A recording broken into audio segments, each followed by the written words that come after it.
कल्याण अशोकनगर भागात वीज मीटरची मोठी समस्या असून त्यात आपण प्राधान्याने लक्ष घालणार आहोत, असे शिवसेनेचे नगरसेवक दशरथ घाडीगावकर यांनी सांगितले। सुमारे 9000 लोकसंख्येचा हा महापालिकेचा प्रभाग आहे। या प्रभागात पाण्याची मोठी समस्या आहे। त्याचप्रमाणे सार्वजनिक शौचालय, गटारे यांचाही मोठा प्रश्न इथे उद्भवतो। या प्रभागात स्वच्छतेची मोठी समस्या असल्याने आरोग्याचा आणि साथीच्या आजारांचाही प्रश्न आहे। अशोकनगर भागात रुग्णालयासाठी आपण प्रयत्न करणार असल्याचे दशरथ घाडीगावकर यांनी सांगितले। Bureau report, India TV news. Dasharath Sagun Ghadigaonkar, पक्ष शिवसेना, प्रभाग क्रमांक 39 अशोकनगर ह्या प्रभागाचं नाव आहे। हे टायटनचं शोरूम आहे। मुरबाड रोड पासून जे मुरबाड रोड आहे तिथून सुभाष चौकातून इथे आल्याच्या नंतर डाव्या साईडचा संपूर्ण जो परिसर आहे तो नदी, उल्हास नदीपर्यंत हा संपूर्ण परिसर आहे। तर तिथे काही एवढे मोठे मेजर प्रॉब्लेम नाही आहेत, पण हा स्लम दलित मुद्दाम म्हणतो, कारण 10% इथे महाराष्ट्रीयन लोक आहेत। दलित आणि मुस्लिम असा वंचित असलेला म्हणजे सोशल महानगरपालिका, म्हणजे मला तर वाटेल 27 गावाप्रमाणेच हा प्रभाग आहे की नाही असं वाटायला लागलं। मी जेव्हा नगरसेवक म्हणून इथे आलो प्रथम, तर त्या ठिकाणी त्या लोकांना पाणीच मिळत नाही। खरं बघायला गेलं तर एवढे मोठे पाण्याचे प्रोजेक्ट राबवले गेले, पण साधी पाण्याची सोय अजूनपर्यंत नाही झाली आहे। मी बघतो तर मला लोकांनी सांगितलं मला फक्त या ठिकाणी आम्हाला फक्त पाणी द्या, बाकी काही नाही दिलं तरी चालेल, असं आतापर्यंत लोकांची एकमेव मागणी आहे या ठिकाणी।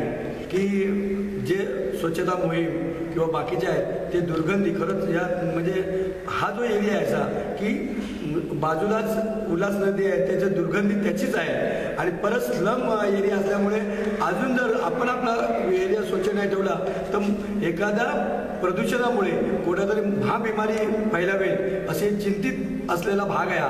तर त्याच्यामुळे नागरिकांनी पण महानगरपालिकेला आम्हाला सहकार्य केलं तर निश्चितच आपण ह्या गोष्टीसाठी यशस्वी होऊ। जे म्हणता अद्ययावत हॉस्पिटल पाहिजे, हे खरोखरच हे आपल्या आम्हाला देखील वाटतं। आता ॲडव्हर्टाईज निघाले असेल, तुम्ही आपण पेपरमध्ये बघितलं असेल डॉक्टरची भरती आहे, MBBS डॉक्टर पाहिजे, पण काय होतं हा दिला जाणारा पगारच अपुरा असल्यामुळे या ठिकाणी कोण नवीन डॉक्टर यायलाच मागत नाही, म्हणून ही मोठी अडचण आहे।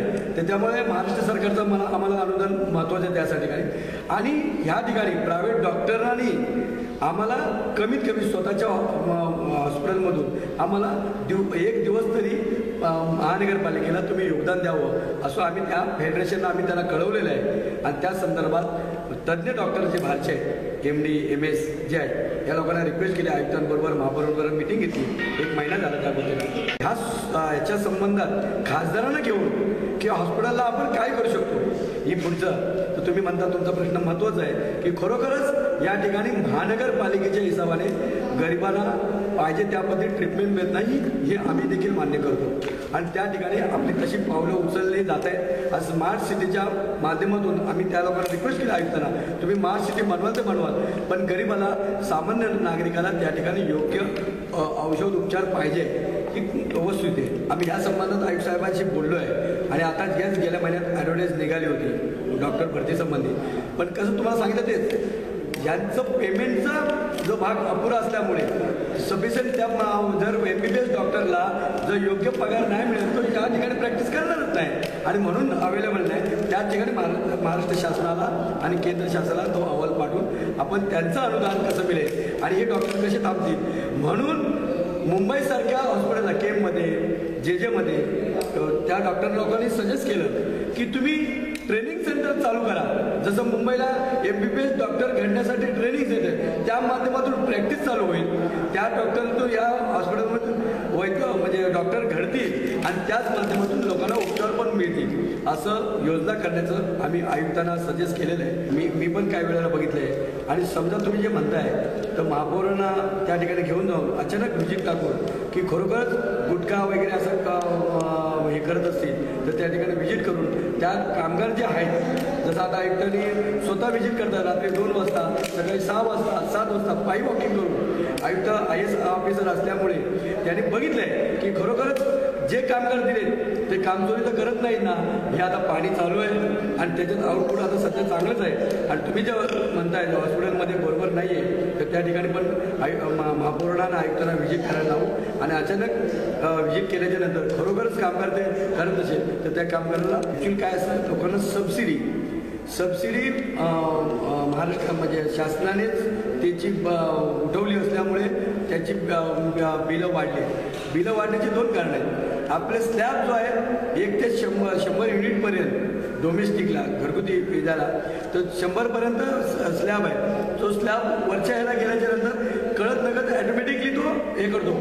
आणि आता नवीन मीटर आल्याच्यानंतर एकदम फ्लेक्झिबल आहे. मग 0 बल्ब जरी लावला 0 बल्ब तर एवढ्या जोरात त्याचं रीडिंग वाढते की एकदम जम्पिंग होते. आणि त्या संदर्भात आम्ही आमचे महानगर प्रमुख साळवीसाहेब, शहर प्रमुख, आम्ही जेव्हा तेजश्रीवर मोर्चा घेऊन गेलो तेव्हा आम्हाला सांगितलं काही कंपनीच्या बिल एवढं फास्ट आहेत की जर थोडं पण हे केल्याच्या नंतर एक जंप होतो आणि कमीत कमी 50 रीडिंग वाढतं.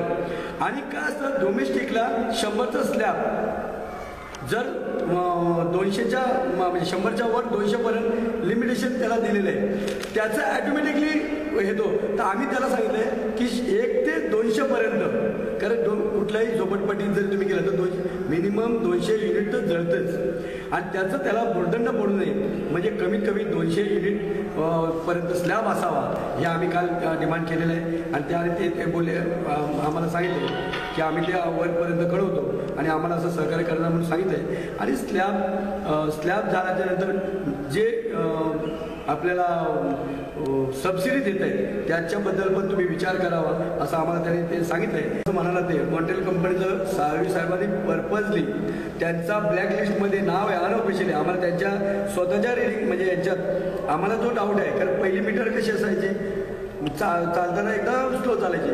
आता एवढं फ्लेक्झिबल झाले आहेत की मामुली जरी हे असेल तर एवढं फास्ट मागतात. म्हणून मॉन्टेल कंपनीची आम्ही स्वतः कंप्लेंट केलेली आहे की तुम्ही ते रिचेक करा आणि त्याच्यावर बंदी आणा हे आम्ही सांगितलेलं आहे की जेणेकरून त्या गरिबांना भुर्दंड पडतो.